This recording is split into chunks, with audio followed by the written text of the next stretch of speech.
Bienvenue sur mon podcast Ma vie de sorcière qui rend accessible l'énergétique, la spiritualité, le développement personnel et la sorcellerie. Je suis Christelle Célis, sorcière multicasquette et je t'accompagne à la rencontre de tes émotions, de ton inconscient, de ton corps physique, énergétique et aussi à travers ton système de pensée. Tu l'auras compris, ensemble on part à la rencontre de ton intériorité dans sa globalité afin que tu deviennes la reine de ta vie et ainsi transformer tes freins, tes blessures et tes croyances limitantes.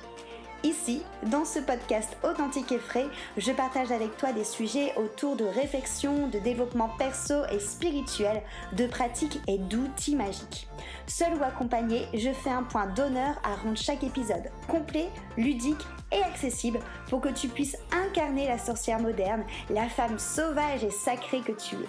Et si cet épisode ou ce podcast peut résonner avec quelqu'un de ton entourage ou lui être utile, je t'invite à le partager et même à le noter avec la note de ton choix. J'adore échanger avec les sorcières qui écoutent le podcast, donc si tu as envie d'être accompagnée de manière personnalisée avec des outils qui te correspondent à toi, à ton vécu et à ton axe de travail et que tu es prête à vraiment t'investir, je t'invite à réserver un appel découverte avec moi. En attendant de pouvoir échanger ensemble, on passe à notre sujet magique du jour. Bonjour à tous, je suis Christelle de ma vie de sorcière et je suis super contente de te retrouver aujourd'hui pour te parler de l'enfant intérieur. Qu'est-ce que l'enfant intérieur et comment prendre soin de lui? C'est ce que nous allons évoquer ensemble aujourd'hui lors de cet épisode. Alors l'enfant intérieur, à mon sens, c'est la partie la plus authentique, la plus pure de ta psyché avec le cœur, bien sûr. C'est pour moi la partie qui se rapproche le plus de ton âme. Elle est, à mon sens, directement liée à tes rêves, à tes envies et à tes émotions. Cette partie de toi qui est vraiment connectée à ce qui te fait vibrer, à ce qui te met en joie, à ce qui t'émerveille et à ce qui vraiment te transcende et te donne envie de vivre tes rêves. L'enfant intérieur, c'est du coup la partie qu'on va pouvoir associer à des mots-clés comme la spontanéité, l'innocence, la joie de vivre, l'émerveillement, le côté rêveur, l'enfant qui va être aimant, l'enfant qui va être naturel, pur, insouciant. Ça, c'est pour gérer les adjectifs un peu cool. Et on a aussi l'enfant, en effet, qui peut être plutôt blessé et du coup plutôt associé à des adjectifs un petit peu plus lourds, comme par exemple la naïveté, le fait d'idéaliser le monde dans lequel il vit, les blessures, parce qu'on va retrouver des blessures de l'âme qui vont être en rapport avec cet enfant, on en parlera juste après, et les peurs, le mutisme. Alors il faut savoir qu'en effet, le mutisme, c'est vraiment relié au chakra de la gorge. Lorsqu'on a quelqu'un qui a le chakra de la gorge qui est bloqué, qui n'arrive plus à parler, c'est vraiment cette notion de l'enfant qui se renferme dans son cocon et qui n'a plus envie de partager, d'exprimer. Or, de base, notre enfant intérieur, c'est vraiment cette notion de être, c'est-à-dire que l'enfant intérieur, il est vraiment relié à cette spontanéité, à ce naturel, à cette authenticité, à cette capacité de s'exprimer super facilement, à ce côté naturel qui lui donne confiance et en lui, en elle et en la vie. Et l'enfant intérieur, l'enfant que tu as à l'intérieur de toi, il est tout simplement. Il n'analyse pas, il ne va pas chercher le pourquoi du comment, il ne commence pas à se faire des films sur ce qu'on dit, ce qu'on fait, ce qu'on ressent. Il est spontané, il ne critique pas, il est. Peu importe s'il se trompe, il s'en fout, il admet son erreur et il ne juge pas. Donc l'enfant intérieur, en effet, n'analyse pas. Il est juste dans cette capacité de risquer sans peur. Il est juste dans cette capacité d'être naturel. Et c'est souvent ce côté en effet naturel, authentique, qui va venir être canalisé un peu par notre société, par ce qui domine justement principalement dans notre société, qui est notre mental et notre ego. En fait, le mental et l'ego vont avoir tendance à très vite refouler et canaliser notre enfant intérieur, limite le réprimander, parce qu'on cherche tout simplement à s'adapter à un monde extérieur qui a des années-lumière de ce que l'enfant intérieur est, et du coup de nous couper un peu de cette essence, de ce côté d'âme que l'on a, en voulant nous faire rentrer dans des cases. Donc c'est le fameux de sois sage, sois beau et tais-toi, ne bouge pas, voilà, reste tranquille. De là, du coup, on va avoir deux équipes. C'est en effet l'ego et le mental qui vont un peu restreindre notre enfant intérieur.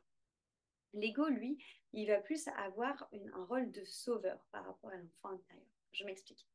L'enfant intérieur est étroitement lié aux blessures de l'âme, étant donné que l'enfant intérieur est étroitement lié à notre âme. C'est pour ça qu'il est aussi important d'avoir une relation très fluide avec notre enfant intérieur, parce que c'est lui qui va le plus pouvoir t'aiguiller sur ce que tu as envie de faire, sur qui tu es, sur ce qui te fait vibrer, et qui va le plus pouvoir t'aider à trouver un alignement et à trouver de la joie, justement, dans cette incarnation. Et justement, en parlant d'incarnation, en fait, c'est comme s'il y avait un contrat d'âme qui avait été fait. Lorsque tu t'es incarné ici, sur cette terre, tu as décidé d'expérimenter une blessure en particulier qui fait partie des 5 blessures de l'âme, donc de la trahison, rejet, abandon, humiliation et injustice. Il y a une blessure du coup que tu as décidé de incarner pour vraiment en tirer un enseignement. C'est ce qu'on va appeler la blessure d'incarnation. C'est la blessure principale, la blessure fondamentale. Et à côté va se greffer des blessures, je dirais, plutôt secondaires, qui vont être des blessures qui vont se rajouter à des petites histoires que tu as pu vivre ici et là. Je donne un exemple parce que ça marche toujours mieux avec des exemples.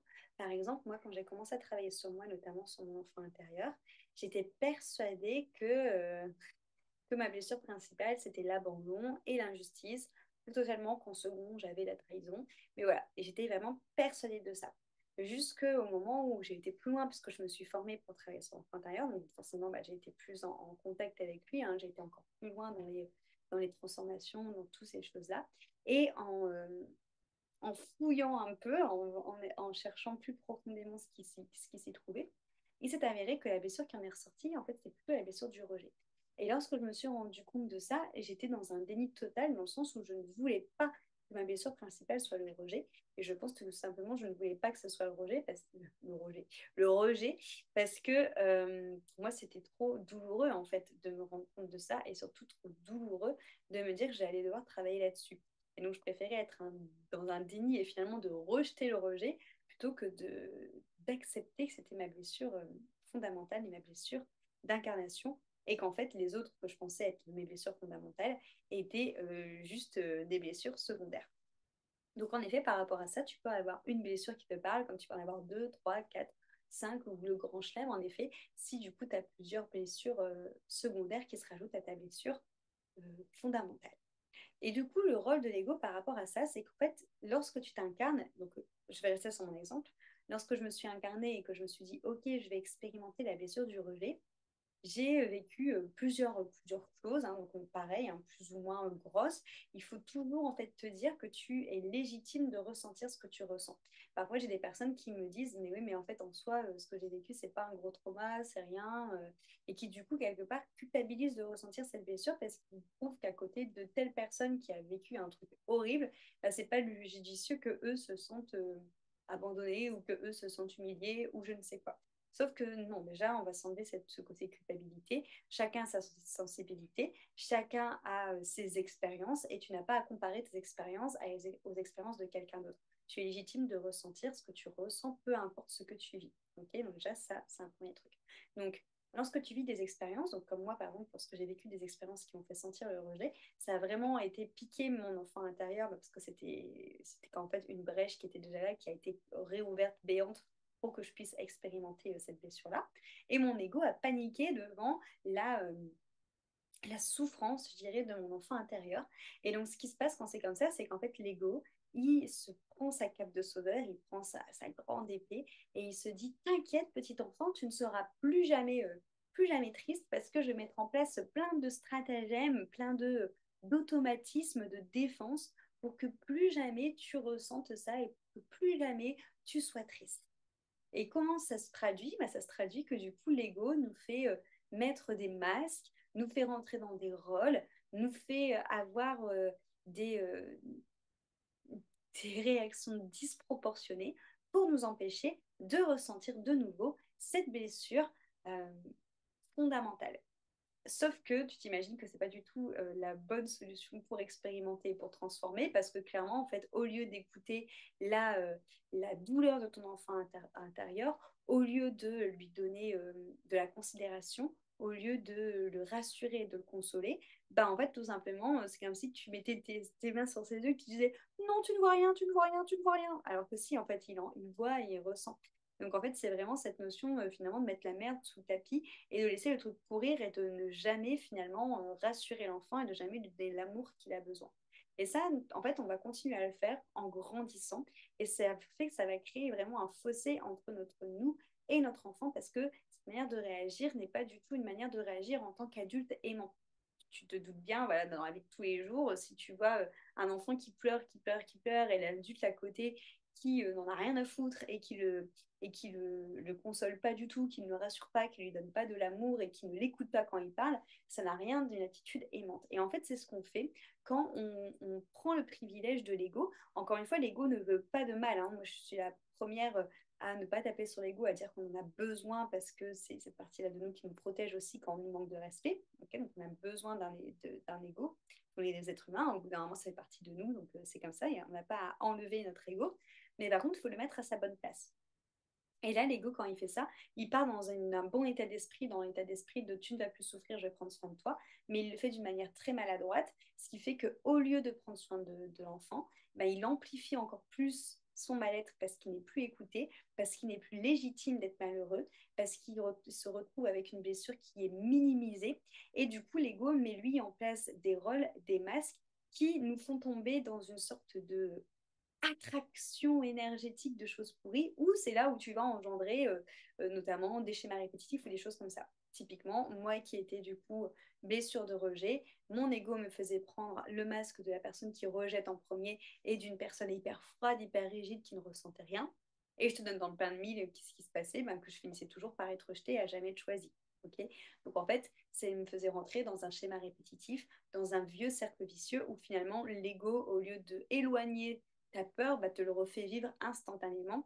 C'est toujours cette même chose hein, que je te répète souvent de la plume, de la pierre et du parpaing. C'est que, en fait, au bout d'un moment, si tu laisses ton ego faire, même s'il n'est pas dans une mauvaise attention, tu vas te manger plein de parpaings jusqu'à temps de voir le tas de merde que tu as laissé sous le tapis et que tu te dises, il faudrait peut-être temps que j'aille parler à mon enfant intérieur, quoi.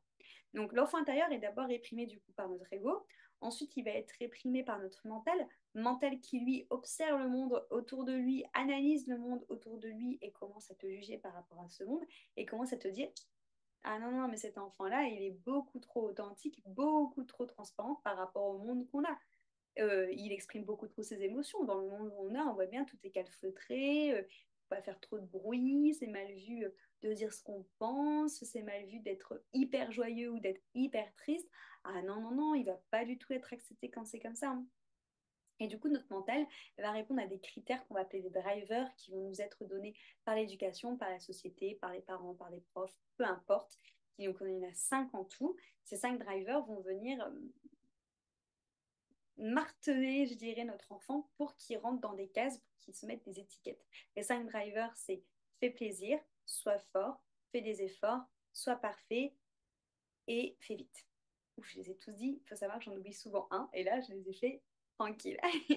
Et du coup, c'est ça peut-être que déjà, ça va te parler, peut-être que tu vas te dire, c'est vrai que j'ai toujours l'impression de devoir faire plus, de devoir toujours faire des efforts, ou c'est vrai que j'ai toujours l'impression de devoir être parfaite, ou que je cherche toujours à faire plaisir aux autres, ou il faut toujours que je fasse des choses vite. Enfin, tu vois, ça va forcément te parler, ou le soit fort, c'est vrai que je me dis qu'il ne faut pas que je montre ma vulnérabilité, que ça va être mal perçu, que ça va être un signe de faiblesse. Ça, ce sont du coup les drivers et le mental, du coup, va en effet rétriquer l'enfant en mettant ces étiquettes-là sur lui. Donc, en fait, l'enfant se retrouve coincé entre des rôles et des masques que l'ego lui met. Et en plus, il se retrouve coincé entre des étiquettes et des cases que le mental lui met. Encore une fois, c'est pour s'adapter au monde extérieur, pour s'adapter au monde des adultes, où là l'enfant intérieur se dit qu'il n'a rien à voir avec ce monde-là et qu'il ne va pas savoir du coup se, se plier à ce monde. Donc on est sur une suradaptation. Ce qui fait que l'enfant du coup est canalisé est réprimé et ça donne un enfant en fait à l'intérieur de nous qui n'a pas été écouté et qui souffre, ok? Euh, c'est pour ça souvent d'ailleurs qu'on appelle 7 ans l'âge de raison parce que c'est souvent, alors c'est une généralité, hein, c'est pas 7 ans tu passes un cap et boum, ça se passe comme ça. Des fois c'est avant, des fois c'est après, des fois c'est doux, des fois c'est un peu plus brusque. Mais en tout cas, c'est autour de 7 ans, on va dire, que le mental et l'ego ont fini de façonner notre petit adulte intérieur qui prend totalement le pas sur notre enfant intérieur. Et ça crée vraiment une césure entre les deux. Et on va vraiment planquer l'enfant intérieur dans un coin. Il y a des enfants, parfois, quand je fais des soins énergétiques où je me connecte à la personne, l'enfant il est gelé tellement ça fait longtemps que personne n'a été le voir, où il y a des enfants qui hurlent et qui sont en train de crier parce que personne ne les entend. Enfin, voilà, il y a vraiment du coup cet enfant qui est relégué dans un coin en mode voilà, tais-toi maintenant, c'est fini, arrête de chouiner. Sauf que ben, les blessures émotionnelles, elles sont toujours là. Et comme elles n'ont jamais été entendues, comme elles n'ont jamais été guéries, comme elles n'ont jamais été même conscientisées, au final, bah, c'est des blessures qui persistent à l'âge adulte. Et du coup, ça va donner quoi, des blessures qui persistent à l'âge adulte? Bah, ça va donner des insécurités profondes, des peurs qui vont être non traitées, des réactions qui vont être disproportionnées, des relations qui vont en effet ne pas être forcément saines parce qu'on va toujours inconsciemment tomber dans des relations qui vont nous faire revivre ces émotions, ces blessures émotionnelles qui bah, n'ont pas été écoutées et bah, qui demandent à être transformées parce qu'à l'intérieur de nous, on a toujours cet enfant qui est là et qui souffre. Du coup.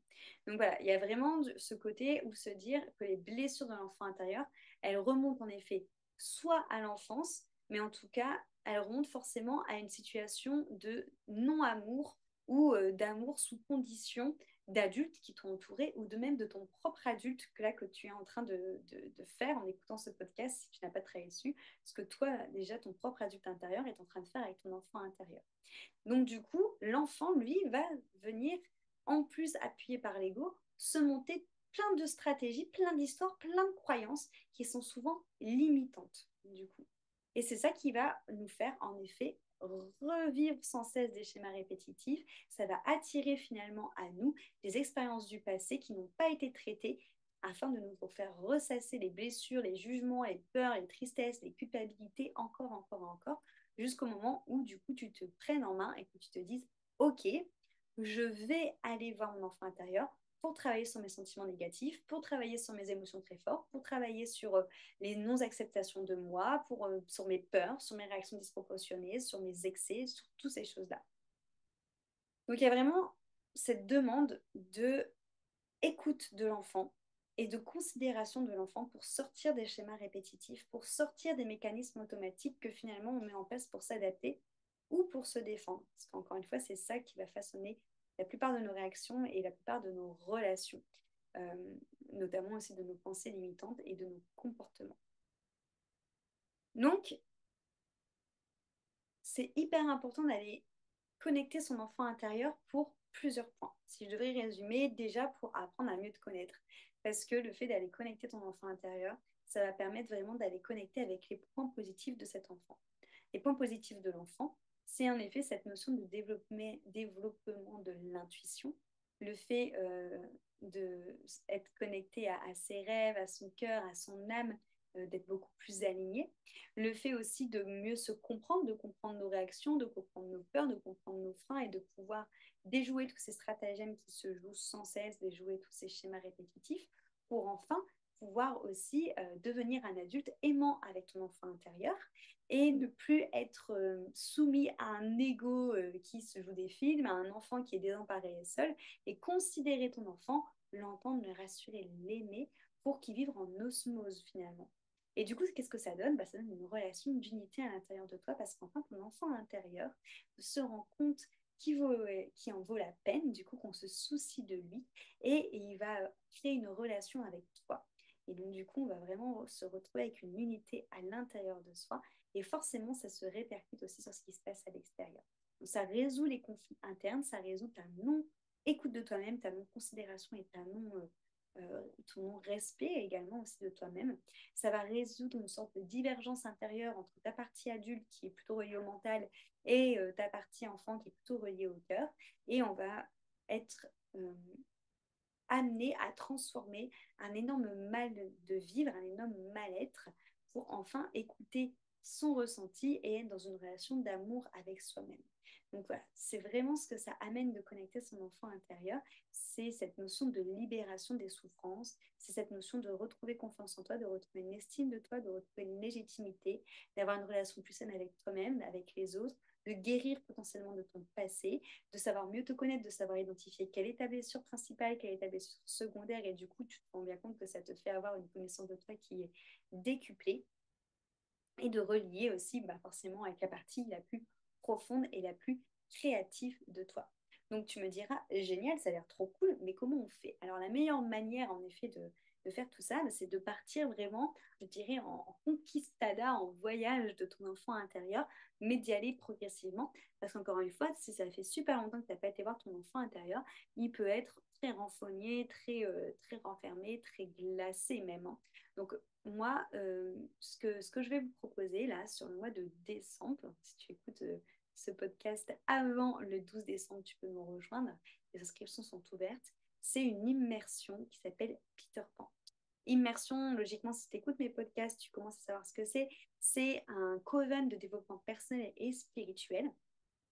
Et tous les mois, on travaille sur une thématique précise en fonction des saisons, en fonction des sabbats, en fonction de l'astrologie, en fonction des énergies qui nous environnent, pour travailler sur nous, pour nous transformer, pour grandir, pour évoluer, tout en étant appuyé par les énergies qui nous entourent, parce que c'est beaucoup plus fluide et c'est beaucoup plus facile lorsqu'on le fait avec les énergies ambiantes. En décembre, avec la féerie de Noël, avec l'enchantement de Noël qui vient raviver notre enfant intérieur, qui peut même des fois venir raviver des blessures familiales, c'est déjà ça qui va le titiller. On a ensuite l'énergie du Sagittaire qui est vraiment reliée justement à la joie, à l'émerveillement, à cette notion d'aimer la vie, que pourrait aussi, c'est un peu l'enfant du zodiaque, hein, c'est un peu le signe le plus positif. Donc ça vient chercher ce côté-là très joyeux, très aventureux dans l'enfant. Et ensuite, on a en effet l'énergie aussi de l'hiver qui appelle vraiment à introspecter, à consoler, à cocooner, à aller à l'intérieur de soi pour en retirer des apprentissages. Donc le mois de décembre est essentiel pour venir travailler cet enfant intérieur parce qu'il t'encourage à y aller. Donc du coup, moi, pendant le mois de décembre, je te présente l'immersion Peter Pan, où tu peux nous rejoindre. Et le but, c'est d'aller en effet à un voyage très progressif et très profond pour aller à la rencontre de ton enfant intérieur, comprendre les blessures, savoir les identifier, déjouer les croyances que ton ego a mis en place et les drivers quand on t'a installé pour libérer ton enfant, l'aimer et en sortir avec le plein potentiel de ton enfant. Donc ça va se passer sur 5 rendez-vous. Donc dans le Coven, on est toutes là dans le même but de travailler sur un thème précis. Donc là, en l'occurrence, l'enfant intérieur. Ça vient du coup décupler les soins, ça vient du coup décupler tout le travail qu'on fait ensemble. Donc ça donne des transformations très puissantes, très très bluffantes, mais toujours à titre personnel. C'est-à-dire que ce qui se transformera chez toi sera juste par rapport à toi, ce que tu vis. Donc on commencera le voyage lundi 12 décembre, d'abord avec la célébration de Yule, pour fêter l'arrivée de l'hiver. On viendra se connecter aux énergies de l'hiver et en même temps, on viendra connecter notre enfant intérieur dans le corps lors de 2 heures de pratique. Donc la célébration de Yule, c'est 2 heures de pratique de sorcellerie et de yoga, où on va aller chouchouter notre enfant sur le tapis. Le lendemain, on partira pour un voyage méditatif où justement, je t'inviterai à rentrer en contact avec ton enfant intérieur pour voir justement dans quel état il est actuellement, quel message il a à te donner, de quoi il a besoin, qu'est-ce qu'il a à te dire. Ce sera le premier contact, tu vois, le premier face à face. Ça te permettra de voir à quoi il ressemble, d'établir un lien progressif de confiance envers lui. Et on parlera un peu plus longuement des blessures également, pour que tu puisses commencer à les identifier, pour que tu puisses avoir, entre guillemets, un peu de théorie là-dessus. Ensuite, la semaine d'après, on enchaînera avec un soin énergétique où là, justement, le but, c'est de transformer tes blessures d'âme. Donc, d'aller voir quelle est ta blessure profonde et ta blessure superficielle, ta blessure d'incarnation et tes blessures voilà, qui viennent après, et venir justement les apaiser, les guérir, observer quand est-ce qu'elles arrivent, parce que, à mon sens, on peut, alors du moins, si les blessures secondaires, on peut carrément en guérir. Pour moi, la blessure d'incarnation, on ne peut pas forcément s'en libérer totalement. Mais par contre, on peut carrément l'apaiser, à mon sens. Okay, c'est-à-dire que pour moi, moi, je sais que le rejet, il est toujours là, mais en fait, je le sais, donc il est beaucoup plus apaisé. C'est-à-dire que quand je le vois pointer le bout de son nez, ce petit sentiment de rejet, déjà, j'autorise mon enfant à le ressentir. je le console et je le rassure. Je laisse plus mon ego m'embarquer dans les histoires et ça fait que du coup, il y a beaucoup moins d'attachement à ce qui est en train de se jouer devant mes yeux et que du coup, ça passe beaucoup plus finement et beaucoup plus avec amour. Donc, ça a beaucoup moins d'impact sur moi qu'avant. Et c'est ça qu'on va faire avec le son énergétique, c'est transformer justement tout ça pour ensuite, le quatrième rendez-vous, travailler sur justement les croyances que ton mental et ton ego t'ont mis en place pour, dans leur tête, sauver, défendre ton enfant intérieur.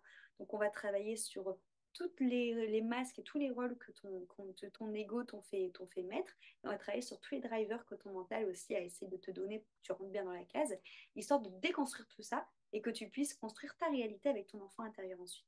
Pour, dans le dernier rendez-vous, justement, enfin se connecter au plein potentiel de ton enfant et le décupler et connecter à cette créativité, à ce naturel et à cette spontanéité.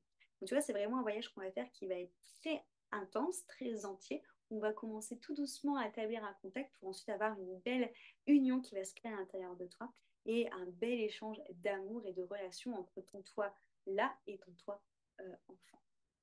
Donc pour ça, tu peux nous rejoindre dès à présent. Donc les immersions, c'est des choses qui sont très intenses où on partage du coup sur plusieurs soirées toutes ces aventures où il y a des transformations qui se font. Entre deux, tu as des exercices à faire chez toi pour appuyer les transformations. Et il y a un groupe Telegram qui est créé afin de pouvoir échanger tout ensemble sur ce qu'on ressent, sur ce qui se passe, sur ce que tu travailles, et également pour les personnes qui ne sont pas là en live, pour pouvoir le faire en replay et quand même échanger avec le groupe. Tout à fait possible de vivre immersion en replay si jamais tu n'es pas là aux dates des ateliers. J'en ai plein de filles qui sont inscrites à immersion, donc qui font les ateliers tous les mois et qui ne sont pas forcément là en live et qui font en replay. Ça ne change strictement rien à ce qui se vit, à part le fait que tu ne peux pas poser tes questions en direct. C'est pour ça que le groupe Telegram pallie à ça. Ça te permet de pouvoir quand même me poser tes questions, de pouvoir échanger avec nous et d'avoir des partages avec les sorcières passionnées qui vivent la même chose que toi actuellement. Voilà, j'espère que j'aurai répondu à ta question de qu'est-ce que l'enfant intérieur et pourquoi travailler cet enfant. Et j'ai hâte de t'accueillir dans l'immersion Peter Pan. Merci beaucoup pour ton écoute et à très très vite.